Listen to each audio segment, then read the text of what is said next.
The Adventures of Sherlock Holmes by Sir Arthur Conan Doyle.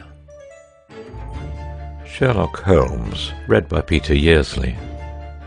The Adventure of the Speckled Band.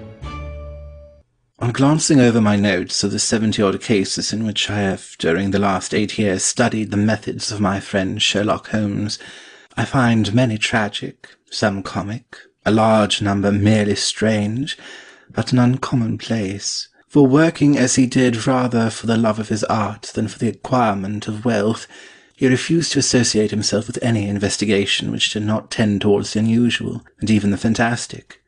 Of all these varied cases, however, I cannot recall any which presented more singular features than that which was associated with the well-known Surrey family of the Roylotts of Stoke Moran. The events in question occurred in the early days of my association with Holmes, when we were sharing rooms as bachelors in Baker Street.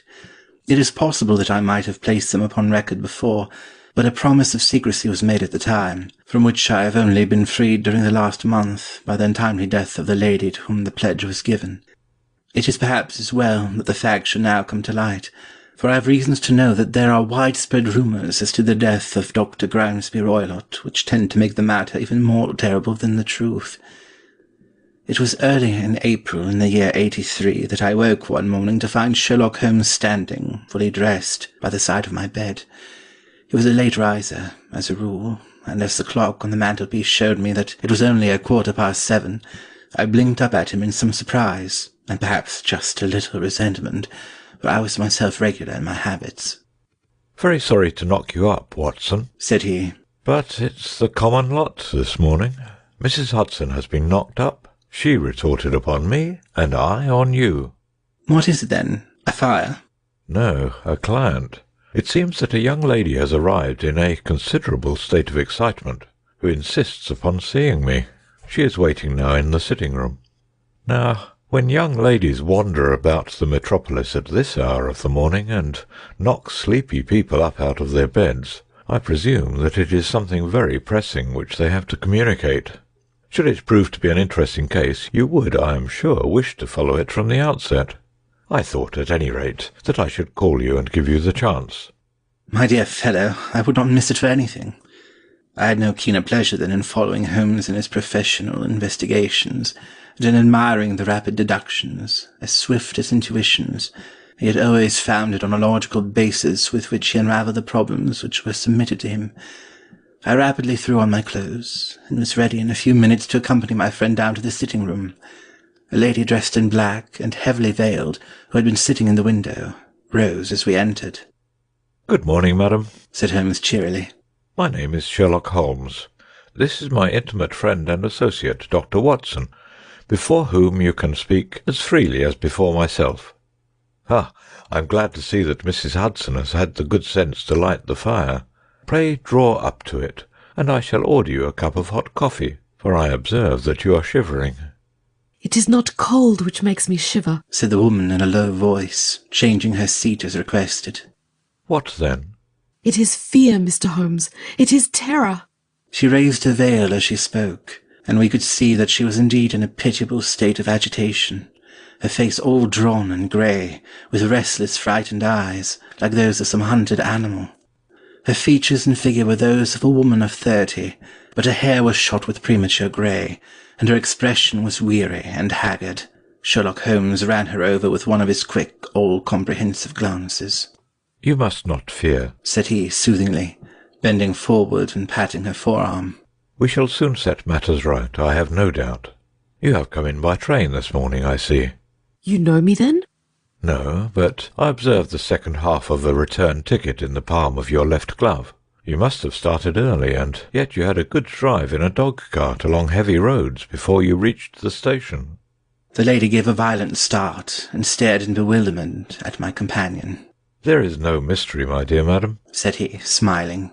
"The left arm of your jacket is spattered with mud in no less than 7 places. The marks are perfectly fresh. There is no vehicle save a dog-cart which throws up mud in that way, and then only when you sit on the left-hand side of the driver." "Whatever your reasons may be, you are perfectly correct," said she. "I started from home before 6, reached Leatherhead at 20 past, and came in by the first train to Waterloo. Sir, I can stand this strain no longer. I shall go mad if it continues. I have no one to turn to, none, save only one who cares for me, and he, poor fellow, can be of little aid. I have heard of you, Mr. Holmes. I have heard of you from Mrs. Farintosh, whom you helped in the hour of her sore need. It was from her that I had your address. Oh, sir, do you not think that you could help me too, and at least throw a little light through the dense darkness which surrounds me? At present it is out of my power to reward you for your services, but in a month or 6 weeks I shall be married, with the control of my own income, and then at least you shall not find me ungrateful. Holmes turned to his desk and, unlocking it, drew out a small case-book, which he consulted. Farintosh, said he. Ah, yes, I recall the case. It was concerned with an opal tiara. I think it was before your time, Watson. I can only say, madam, that I shall be happy to devote the same care to your case as I did to that of your friend. As to reward, my profession is its own reward, but you are at liberty to defray whatever expenses I may be put to, at the time which suits you best. And now I beg that you will lay before us everything that may help us in forming an opinion upon the matter. Alas, replied our visitor, the very horror of my situation lies in the fact that my fears are so vague, and my suspicions depend so entirely upon small points, which might seem trivial to another, that even he, to whom of all others I have a right to look for help and advice, looks upon all that I tell him about it as the fancies of a nervous woman. He does not say so, but I can read it from his soothing answers and averted eyes. But I have heard, Mr. Holmes, that you can see deeply into the manifold wickedness of the human heart. You may advise me how to walk amid the dangers which encompass me. I am all attention, madam. My name is Helen Stoner, and I am living with my stepfather, who is the last survivor of one of the oldest Saxon families in England, the Roylotts of Stoke Moran, on the western border of Surrey. Holmes nodded his head. The name is familiar to me, said he. The family was at one time among the richest in England, and the estates extended over the borders into Berkshire in the north and Hampshire in the west. In the last century, however, 4 successive heirs were of a dissolute and wasteful disposition, and the family ruin was eventually completed by a gambler in the days of the Regency. Nothing was left save a few acres of ground and the 200-year-old house, which is itself crushed under a heavy mortgage. The last squire dragged out his existence there, living the horrible life of an aristocratic pauper. But his only son, my stepfather, seeing that he must adapt himself to the new conditions, obtained an advance for a relative which enabled him to take a medical degree and went out to Calcutta, where by his professional skill and the force of his character, he established a large practice. In a fit of anger, however, caused by some robberies which had been perpetrated in the house, he beat his native butler to death and narrowly escaped a capital sentence. As it was, he suffered a long term of imprisonment and afterwards returned to England a morose and disappointed man. When Dr. Roylott was in India, he married my mother, Mrs. Stoner, the young widow of Major General Stoner of the Bengal Artillery. My sister Julia and I were twins, and we were only 2 years old at the time of my mother's remarriage. She had a considerable sum of money, not less than £1,000 a year, and this she bequeathed to Dr. Roylott entirely while we resided with him, with the provision that a certain annual sum should be allowed to each of us in the event of our marriage. Shortly after our return to England, my mother died. She was killed 8 years ago in a railway accident near Crewe. Dr. Roylott then abandoned his attempts to establish himself in practice in London and took us to live with him in the old ancestral house at Stoke Moran. The money which my mother had left was enough for all our wants, and there seemed to be no obstacle to our happiness. But a terrible change came over our stepfather about this time. Instead of making friends and exchanging visits with our neighbours, who had at first been overjoyed to see a Roylott of Stoke Moran back in the old family seat, he shut himself up in his house and seldom came out, save to indulge in ferocious quarrels with whoever might cross his path. Violence of temper, approaching to mania, had been hereditary in the men of the family, and in my stepfather's case it had, I believe, been intensified by his long residence in the tropics. A series of disgraceful brawls took place, 2 of which ended in the police court, until at last he became the terror of the village, and the folks would fly at his approach, for he is a man of immense strength and absolutely uncontrollable in his anger. Last week he hurled the local blacksmith over a parapet into a stream, and it was only by paying over all the money which I could gather together that I was able to avert another public exposure. He had no friends at all, save the wandering gipsies, and he would give these vagabonds leave to encamp upon the few acres of bramble-covered land which represent the family estate, and would accept in return the hospitality of their tents, wandering away with them sometimes for weeks on end. He has a passion also for Indian animals, which are sent over to him by a correspondent, and he has at this moment a cheetah and a baboon, which wander freely over his grounds and are feared by the villagers almost as much as their master. You can imagine from what I say that my poor sister Julia and I had no great pleasure in our lives. No servant would stay with us, and for a long time we did all the work of the house. She was but 30 at the time of her death, and yet her hair had already begun to whiten, even as mine has. Your sister is dead, then? She died just 2 years ago, and it is of her death that I wish to speak to you. You can understand that, living the life which I have described, we were little likely to see anyone of our own age and position. We had, however, an aunt, my mother's maiden sister, Miss Honoria Westphale, who lives near Harrow, and we were occasionally allowed to pay a short visit at this lady's house.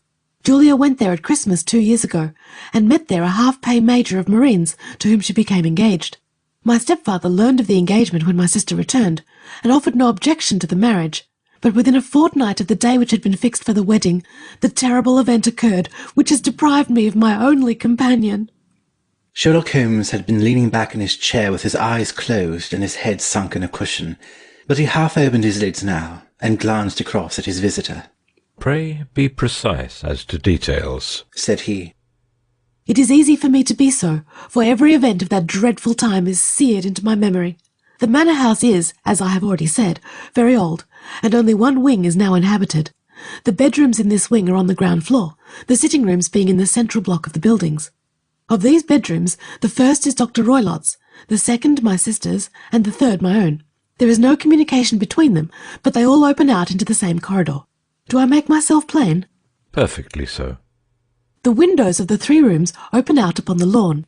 That fatal night, Dr. Roylott had gone to his room early, though we know he had not retired to rest, for my sister was troubled by the smell of the strong Indian cigars which it was his custom to smoke.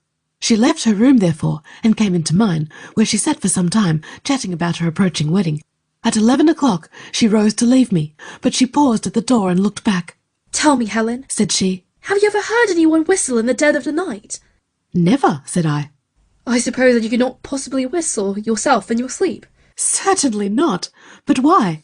"Because during the last few nights I have always, about 3 in the morning, heard a low, clear whistle. I am a light sleeper, and it has awakened me. I cannot tell where it came from. Perhaps from the next room, perhaps from the lawn. I thought that I would just ask you whether you had heard it." "No, I have not.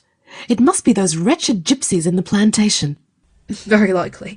And yet, if it were on the lawn, I wonder that you did not hear it also." "Ah, but I sleep more heavily than you." "Well, it is of no great consequence at any rate." She smiled back at me, closed my door, and a few moments later I heard her key turn in the lock. "Indeed," said he. "Was it your custom always to lock yourselves in at night?" "Always." "And why?"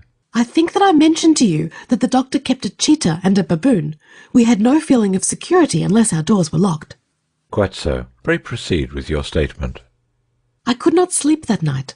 A vague feeling of impending misfortune impressed me. My sister and I, you will recollect, were twins, and you know how subtle are the links which bind 2 souls which are so closely allied. It was a wild night. The wind was howling outside, and the rain was beating and splashing against the windows. Suddenly, amid all the hubbub of the gale, there burst forth the wild scream of a terrified woman. I knew that it was my sister's voice. I sprang from my bed, wrapped a shawl round me, and rushed into the corridor. As I opened my door, I seemed to hear a low whistle, such as my sister had described, and a few moments later a clanging sound as if a mass of metal had fallen. As I ran down the passage, my sister's door was unlocked and revolved slowly upon its hinges. I stared at it, horror-stricken, not knowing what was about to issue from it. By the light of the corridor lamp, I saw my sister appear at the opening, her face blanched with terror, her hands groping for help, her whole figure swaying to and fro like that of a drunkard. I ran to her and threw my arms round her, but at that moment her knees seemed to give way, and she fell to the ground. She writhed as one who is in terrible pain, and her limbs were dreadfully convulsed. At first I thought that she had not recognized me, but as I bent over her, she suddenly shrieked out in a voice which I shall never forget. "Oh, my God! Helen! It was the band! The Speckled Band!" There was something else which she would fain have said, and she stabbed with her finger in the air in the direction of the doctor's room, but a fresh convulsion seized her and choked her words. I rushed out, calling loudly for my stepfather, and I met him hastening from his room in his dressing gown. When he reached my sister's side, she was unconscious, and though he poured brandy down her throat and sent for medical aid from the village, all efforts were in vain, for she slowly sank and died without ever having recovered her consciousness. Such was the dreadful end of my beloved sister. "One moment," said Holmes. "Are you sure about this whistle and metallic sound? Could you swear to it?" That was what the county coroner asked me at the inquiry. It is my strong impression that I heard it, and yet, among the crash of the gale and the creaking of an old house, I may possibly have been deceived. "Was your sister dressed?" No, she was in her nightdress. In her right hand was found the charred stump of a match, and in her left a matchbox. Showing that she had struck a light and looked about her when the alarm took place. That is important. And what conclusions did the coroner come to? He investigated the case with great care, for Dr. Roylott's conduct had long been notorious in the county, but he was unable to find any satisfactory cause of death. My evidence showed that the door had been fastened upon the inner side, and the windows were blocked by old-fashioned shutters with broad iron bars, which were secured every night. The walls were carefully sounded, and were shown to be quite solid all around, and the flooring was also thoroughly examined with the same result. The chimney is wide, but is barred up by 4 large staples. It is certain, therefore, that my sister was quite alone when she met her end. Besides, there were no marks of any violence upon her. How about poison? The doctors examined her for it, but without success.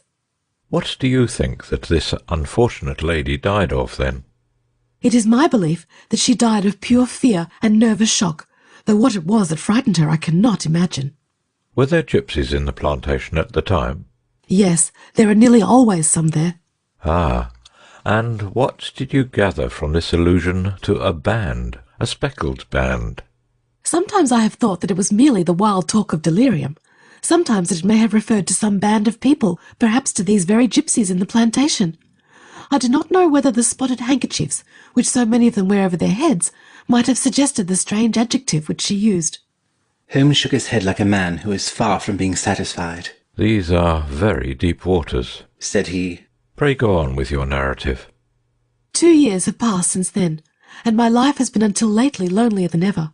A month ago, however, a dear friend whom I have known for many years has done me the honour to ask my hand in marriage. His name is Armitage, Percy Armitage, the second son of Mr. Armitage of Crane Water, near Reading. My stepfather has offered no opposition to the match, and we are to be married in the course of the spring. 2 days ago some repairs were started in the west wing of the building, and my bedroom wall has been pierced, so that I have had to move into the chamber in which my sister died, and to sleep in the very bed in which she slept. Imagine, then, my thrill of terror when last night, as I lay awake, thinking over her terrible fate, I suddenly heard in the silence of the night the low whistle which had been the herald of her own death. I sprang up and lit the lamp, but nothing was to be seen in the room. I was too shaken to go to bed again, however, so I dressed, and as soon as it was daylight, I slipped down, got a dog-cart at the Crown Inn, which is opposite, and drove to Leatherhead, from whence I have come this morning with the one object of seeing you and asking your advice. "You have done wisely," said my friend. "But have you told me all?" Yes, all. "Miss Stoner, you have not. You are screening your stepfather." Why, what do you mean? For answer, Holmes pushed back the frill of black lace which fringed the hand that lay upon our visitor's knee. 5 little livid spots, the marks of 4 fingers and a thumb, were printed upon the white wrist. "You have been cruelly used," said Holmes. The lady coloured deeply and covered over her injured wrist. He is a hard man, said she, and perhaps he hardly knows his own strength. There was a long silence, during which Holmes leaned his chin upon his hands and stared into the crackling fire. "This is a very deep business," he said at last. "There are 1,000 details which I should desire to know before I decide upon our course of action, yet we have not a moment to lose. If we were to come to Stoke Moran today, would it be possible for us to see over these rooms without the knowledge of your stepfather?" As it happens, he spoke of coming into town today, upon some most important business. It is probable that he will be away all day, and that there would be nothing to disturb you. We have a housekeeper now, but she is old and foolish, and I could easily get her out of the way. "Excellent. You are not averse to this trip, Watson?" By no means. "Then we shall both come. What are you going to do yourself?" I have 1 or 2 things which I should wish to do now that I am in town. but I shall return by the 12 o'clock train, so as to be there in time for your coming. And you may expect us early in the afternoon. I have myself some small business matters to attend to. Will you not wait and breakfast? No, I must go. My heart is lightened already since I have confided my trouble to you. I shall look forward to seeing you again this afternoon. She dropped her thick black veil over her face and glided from the room. And what do you think of it all, Watson? Asked Sherlock Holmes, leaning back in his chair. It seems to me to be a most dark and sinister business. Dark enough and sinister enough. Yet if the lady is correct in saying that the flooring and walls are sound, and that the door, window, and chimney are impassable, then her sister must have been undoubtedly alone when she met her mysterious end. What becomes, then, of these nocturnal whistles? And what of the very peculiar words of the dying woman? I cannot think. When you combine the ideas of whistles at nights, the presence of a band of gypsies who are on intimate terms with this old doctor, the fact that we have every reason to believe that the doctor has an interest in preventing his stepdaughter's marriage, the dying allusion to a band, and finally the fact that Miss Helen Stoner heard a metallic clang, which might have been caused by one of those metal bars that secured the shutters falling back into its place, I think that there is good ground to think that the mystery may be cleared along those lines. But what then did the gypsies do? I cannot imagine. I see many objections to any such theory. And so do I. It is precisely for that reason that we are going to Stoke Moran this day. I want to see whether the objections are fatal, or if they may be explained away. But what in the name of the devil? The ejaculation had been drawn from my companion by the fact that our door had been suddenly dashed open, and that a huge man had framed himself in the aperture. His costume was a peculiar mixture of the professional and of the agricultural, having a black top hat, a long frock coat, and a pair of high gaiters, with a hunting crop swinging in his hand. So tall was he that his hat actually brushed the crossbar of the doorway, and his breadth seemed to span it across from side to side. A large face, seared with 1,000 wrinkles, burned yellow with the sun, and marked with every evil passion, was turned from one to the other of us, while his deep-set, bile-shot eyes, and his high, thin, fleshless nose gave him somewhat the resemblance to a fierce old bird of prey. "Which one of you is Holmes?" asked this apparition. My name, sir. But you have the advantage of me, said my companion quietly. "I am Dr. Grimesby Roylott of Stoke Moran." Indeed, doctor, said Holmes blandly. Pray take a seat. "I will do nothing of the kind. My stepdaughter has been here. I have traced her. What has she been saying to you?" It is a little cold for the time of the year, said Holmes. "What has she been saying to you?" screamed the old man furiously. But I have heard that the crocuses promise well, continued my companion imperturbably. "Ah, you put me off, do you?" said our new visitor, taking a step forward and shaking his hunting crop. "I know you, you scoundrel. I've heard of you before. You are Holmes, the meddler." My friend smiled. "Holmes, the busybody." His smile broadened. "Holmes, the Scotland Yard jacket office." Holmes chuckled heartily. Your conversation is most entertaining, said he. When you go out, close the door, for there is a decided draught. "I will go when I have had my say. Don't you dare to meddle with my affairs. I know that Miss Stoner has been here. I traced her. I am a dangerous man to fall foul of. See here." He stepped swiftly forward, seized the poker, and bent it into a curve with his huge brown hands. "See that you keep yourself out of my grip," he snarled, and hurling the twisted poker into the fireplace, he strode out of the room. He seems a very amiable person, said Holmes, laughing. I am not quite so bulky, but if he had remained, I might have shown him that my grip was not much more feeble than his own. As he spoke, he picked up the steel poker and, with a sudden effort, straightened it out again. Fancy his having the insolence to confound me with the official detective force. This incident gives zest to our investigation, however, and I only trust that our little friend will not suffer from her imprudence in allowing this brute to trace her. And now, Watson, we shall order breakfast, and afterwards I shall walk down to Doctors' Commons, where I hope to get some data which may help us in this matter." It was nearly 1 o'clock when Sherlock Holmes returned from his excursion. He held in his hand a sheet of blue paper, scrawled over with notes and figures. "I have seen the will of the deceased wife," said he. "To determine its exact meaning, I have been obliged to work out the present prices of the investments with which it is concerned. The total income, which at the time of the wife's death was little short of £1,100, is now, through the fall in agricultural prices, not more than £750. Each daughter can claim an income of £250 in case of marriage.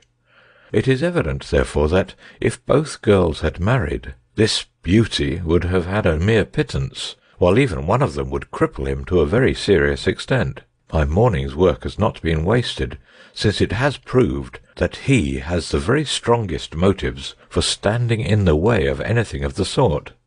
And now, Watson, this is too serious for dawdling, especially as the old man is aware that we are interesting ourselves in his affairs. So, if you're ready, we shall call a cab and drive to Waterloo. I should be very much obliged if you would slip your revolver into your pocket. And Ely's No. 2 is an excellent argument with gentlemen who can twist steel pokers into knots. That and a toothbrush are, I think, all that we need." At Waterloo we were fortunate in catching a train for Leatherhead, where we hired a trap at the Station Inn, and drove for 4 or 5 miles through the lovely Surrey lanes. It was a perfect day, with a bright sun and a few fleecy clouds in the heavens. The trees and wayside hedges were just throwing out their first green shoots, and the air was full of the pleasant smell of the moist earth.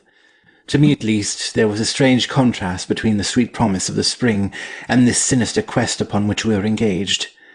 My companion sat in the front of the trap, his arms folded, his hat pulled down over his eyes, and his chin sunk upon his breast, buried in the deepest thought. Suddenly, however, he started, tapped me on the shoulder, and pointed over the meadows. "Look there," said he. A heavily timbered park stretched up in a gentle slope, thickening into a grove at the highest point. From amid the branches there jutted out the grey gables and high roof-tree of a very old mansion. "Stoke Moran?" said he. "Yes, sir, that be the house of Dr. Grimesby Roylott," remarked the driver. "There is some building going on there," said Holmes. "That is where we're going." "There's the village," said the driver, pointing to a cluster of roofs some distance to the left. "but if you want to get to the house, you'll find it shorter to get over this stile and so by the footpath over the fields. There it is, where the lady is walking." "And the lady, I fancy, is Miss Stoner," observed Holmes, shading his eyes. "Yes, I think we had better do as you suggest." We got off, paid our fare, and the trap rattled back on its way to Leatherhead. "I thought it as well," said Holmes as we climbed the stile, "that this fellow should think we had come here as architects, or on some definite business. It may stop his gossip. Good afternoon, Miss Stoner. You see that we have been as good as our word." Our client of the morning had hurried forward to meet us with a face which spoke her joy. "I have been waiting so eagerly for you," she cried, shaking hands with us warmly. "All has turned out splendidly. Dr. Roylott has gone to town, and it is unlikely that he'll be back before evening." "We have had the pleasure of making the doctor's acquaintance," said Holmes, and in a few words he sketched out what had occurred. Miss Stoner turned white to the lips as she listened. "Good heavens!" she cried. "He has followed me, then!" "So it appears." "He is so cunning that I never know when I am safe from him. What will he say when he returns?" "He must guard himself, for he may find that there is someone more cunning than himself upon his track. You must lock yourself up from him tonight. If he is violent, we shall take you away to your aunt's at Harrow. Now, we must make the best use of our time, so kindly take us at once to the rooms which we are to examine." The building was of grey, lichen-blotched stone, with a high central portion and 2 curving wings, like the claws of a crab, thrown out on each side. In one of these wings the windows were broken and blocked with wooden bolts, while the roof was partly caved in, a picture of ruin. The central portion was in little better repair, but the right-hand block was comparatively modern, and the blinds in the windows, with the blue smoke curling up from the chimneys, showed that this was where the family resided. Some scaffolding had been erected against the end wall, and the stonework had been broken into, but there were no signs of any workmen at the moment of our visit. Holmes walked slowly up and down the ill-trimmed lawn, and examined with deep attention the outsides of the windows. This, I take it, belongs to the room in which you used to sleep, the centre one to your sister's, and the one next to the main building to Dr. Roylott's chamber.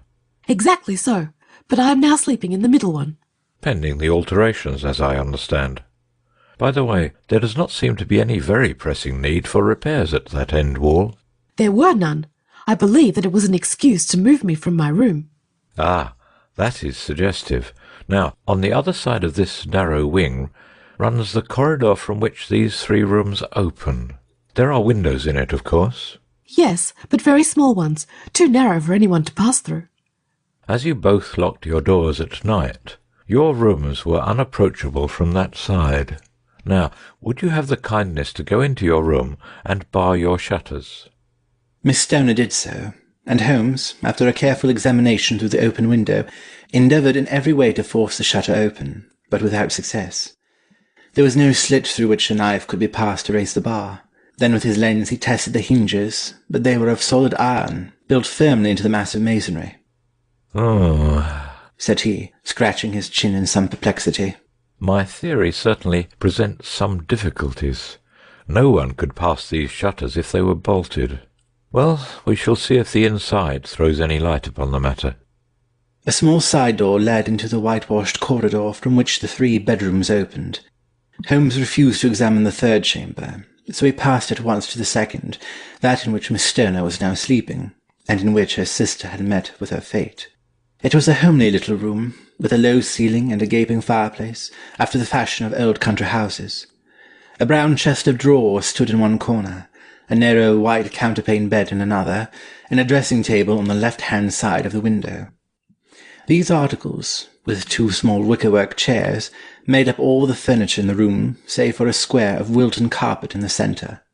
The boards round and the panelling of the walls were of brown, worm-eaten oak, so old and discoloured that it may have dated from the original building of the house.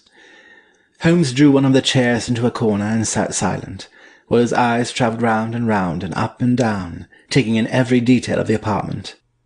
"Where does that bell communicate with?" he asked at last, pointing to a thick bell-rope which hung down beside the bed, the tassel actually lying upon the pillow.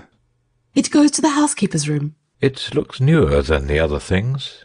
Yes, it was only put there a couple of years ago. Your sister asked for it, I suppose? No, I never heard of her using it. We used always to get what we wanted for ourselves. Indeed, it seemed unnecessary to put so nice a bell-pull there. You will excuse me for a few minutes while I satisfy myself as to this floor. He threw himself down upon his face with his lens in his hand and crawled swiftly backward and forward, examining minutely the cracks between the boards. Then he did the same with the woodwork with which the chamber was panelled.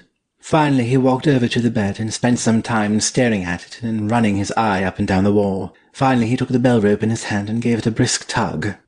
"Why, it's a dummy," said he. Won't it ring? "No, it is not even attached to a wire. This is very interesting. You can see now that it is fastened to a hook just above where the little opening for the ventilator is." How very absurd. I never noticed that before. "Very strange," muttered Holmes, pulling at the rope. "There are 1 or 2 very singular points about this room.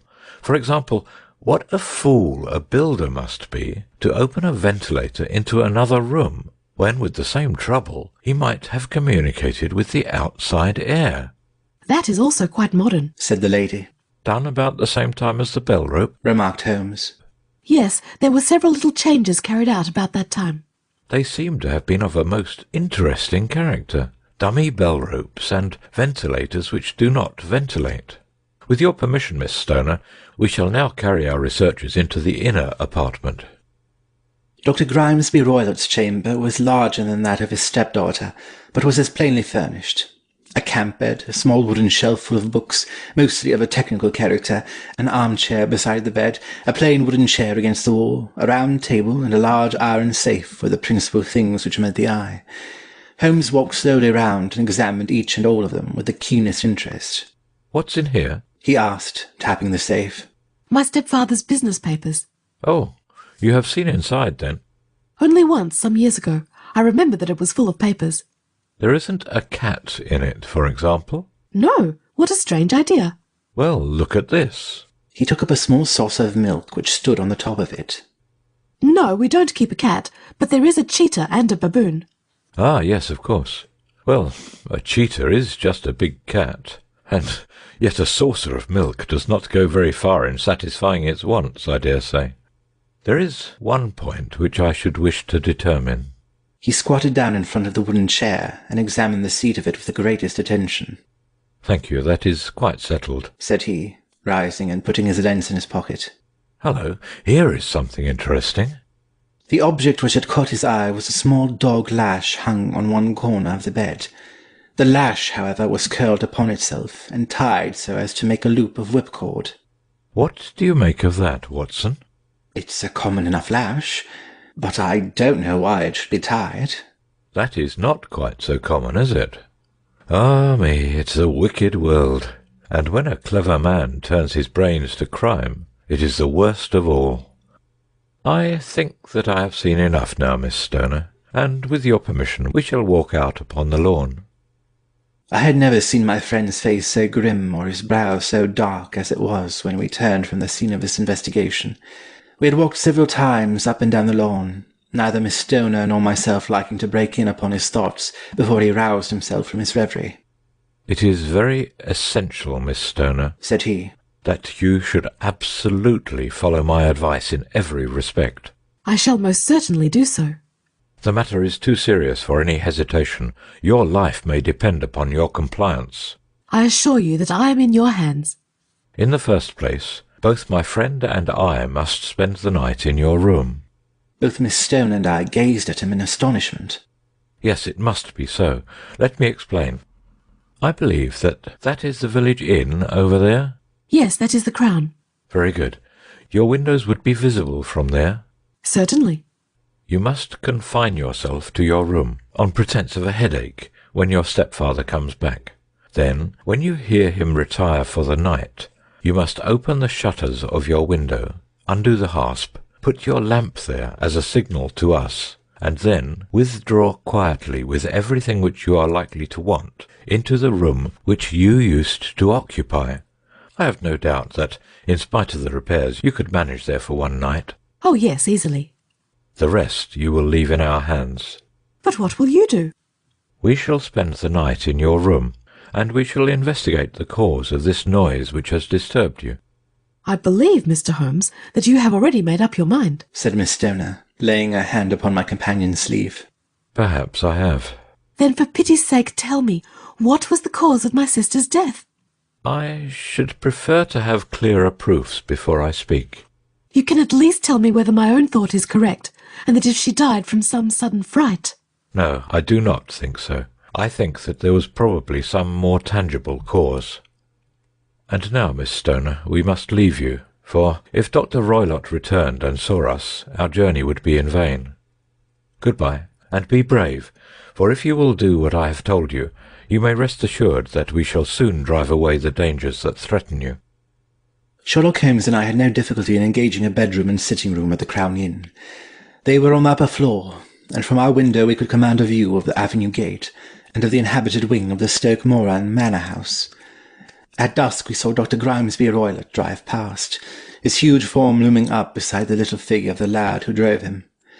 The boy had some slight difficulty in undoing the heavy iron gates, and we heard the hoarse roar of the doctor's voice, and saw the fury with which he shook his clenched fists at him.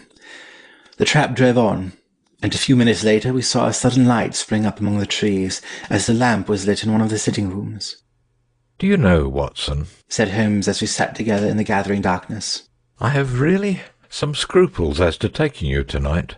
There is a distinct element of danger. Can I be of assistance? Your presence might be invaluable. Then I shall certainly come.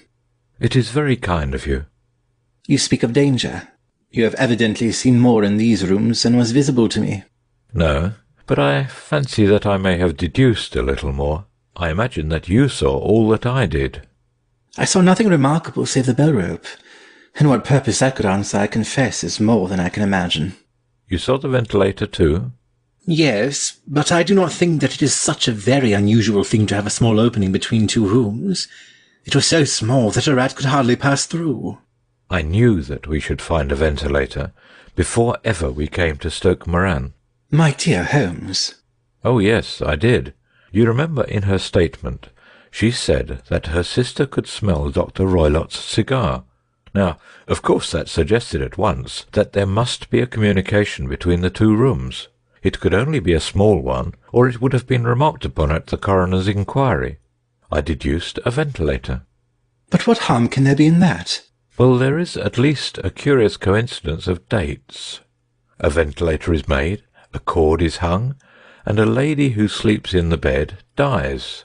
Does not that strike you? I cannot as yet see any connection.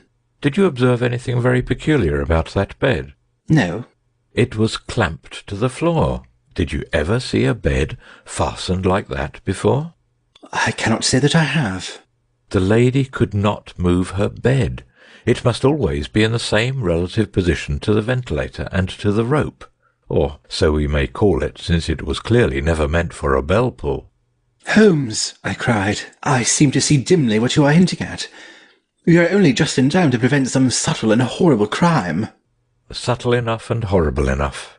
When a doctor does go wrong, he is the first of criminals. He has nerve and he has knowledge. Palmer and Pritchard were among the heads of their profession.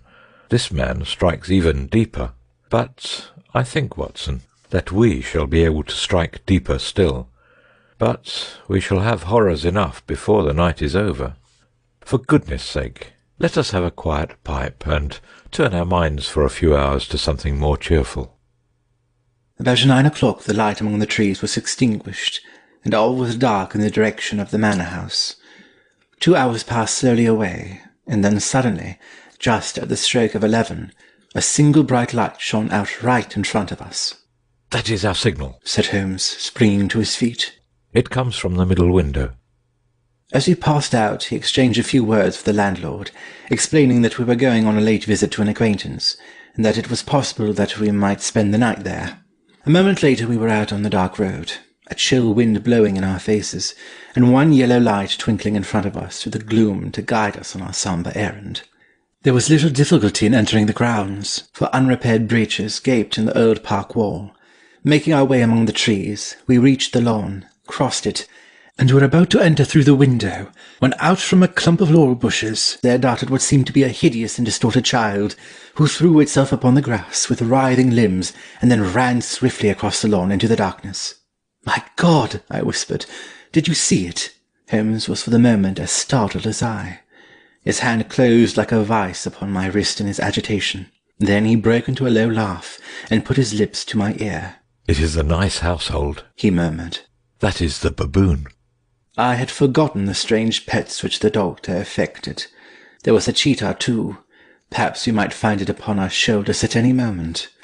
I confess that I felt easy in my mind when, after following Holmes' example and slipping off my shoes, I found myself inside the bedroom.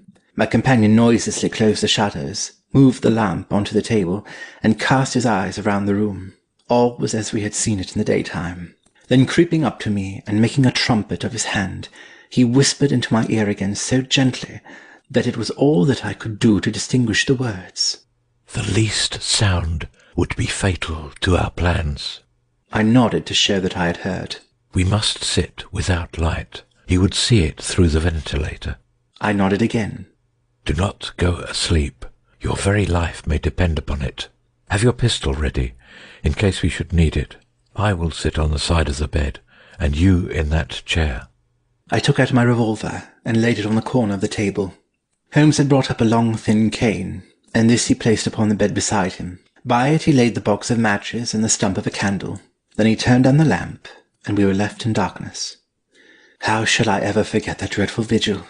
I could not hear a sound, not even the drawing of a breath, and yet I knew that my companion sat open-eyed, within a few feet of me, in the same state of nervous tension in which I was myself. The shutters cut off the least ray of light, and we waited in absolute darkness. From outside came the occasional cry of a night-bird, and once at our very window a long-drawn cat-like whine, which told us that the cheetah was indeed at liberty. Far away we could hear the deep tones of the parish clock, which boomed out every quarter of an hour. How long they seemed, those quarters! 12 struck, and 1, and 2, and 3, and still we sat waiting silently for whatever might befall. Suddenly there was the momentary gleam of a light up in the direction of the ventilator, which vanished immediately, but was succeeded by a strong smell of burning oil and heated metal. Someone in the next room had lit a dark lantern. I heard a gentle sound of movement, and then all was silent once more, though the smell grew stronger. For half an hour I sat with straining ears. Then suddenly another sound became audible, a very gentle, soothing sound, like that of a small jet of steam escaping continually from a kettle. The instant that we heard it, Holmes sprang from the bed, struck a match, and lashed furiously with his cane at the bell-pull. "You see it, Watson?" he yelled. "You see it?" But I saw nothing. At the moment when Holmes struck the light, I heard a low, clear whistle, but the sudden glare flashing into my weary eyes made it impossible for me to tell what it was at which my friend lashed so savagely. I could, however, see that his face was deadly pale and filled with horror and loathing. He had ceased to strike, and was gazing up at the ventilator, when suddenly there broke from the silence of the night the most horrible cry to which I have ever listened. It swelled up louder and louder, a hoarse yell of pain and fear and anger, all mingled in the one dreadful shriek. They say that away down in the village, and even in the distant parsonage, that cry raised the sleepers from their beds. It struck cold to our hearts, and I stood gazing at Holmes, and he at me, until the last echoes of it had died away into the silence from which it rose. "What can it mean?" I gasped. "It means that it is all over," Holmes answered. "and perhaps, after all, it is for the best. Take your pistol, and we will enter Dr. Roylott's room." With a grave face he lit the lamp, and led the way down the corridor. Twice he struck at the chamber door without any reply from within. Then he turned the handle and entered, I at his heels, with the cocked pistol in my hand. It was a singular sight which met our eyes. On the table stood a dark lantern with the shutter half open, throwing a brilliant beam of light upon the iron safe, the door of which was ajar. Beside this table, on the wooden chair, sat Dr. Grimesby Roylott, clad in a long grey dressing-gown, his bare ankles protruding beneath, and his feet thrust into red heelless Turkish slippers. Across his lap lay the short stock with the long lash which we had noticed during the day. His chin was cocked upwards, and his eyes were fixed in a dreadful, rigid stare at the corner of the ceiling. Round his brow he had a peculiar yellow band, with brownish speckles, which seemed to be bound tightly around his head. As we entered, he made neither sound nor motion. "The band! The speckled band!" whispered Holmes. I took a step forward. In an instant his strange headgear began to move, and there reared itself from among his hair the squat diamond-shaped head and puffed neck of a loathsome serpent. "It is a swamp adder," cried Holmes. "the deadliest snake in India. He has died within 10 seconds of being bitten.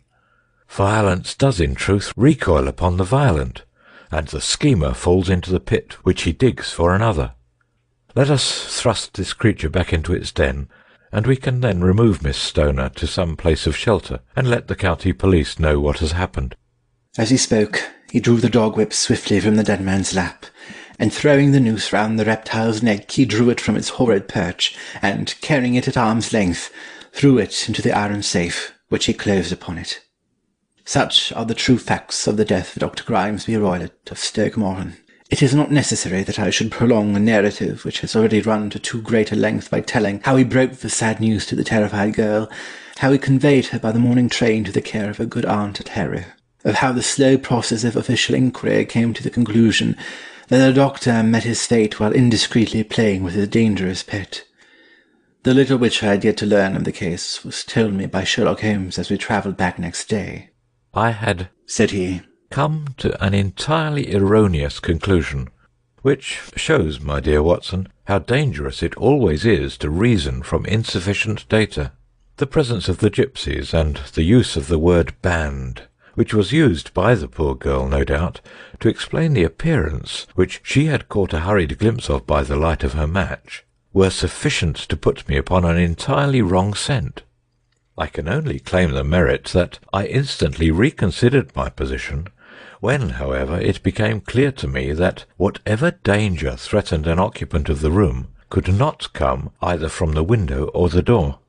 My attention was speedily drawn, as I have already remarked to you, to this ventilator and to the bell rope which hung down to the bed. The discovery that this was a dummy, and that the bed was clamped to the floor, instantly gave rise to the suspicion that the rope was there as a bridge for something passing through the hole and coming to the bed. The idea of a snake instantly occurred to me, and when I coupled it with my knowledge that the doctor was furnished with a supply of creatures from India, I felt that I was probably on the right track. The idea of using a form of poison which could not possibly be discovered by any chemical test was just such a one as would occur to a clever and ruthless man who had had an Eastern training.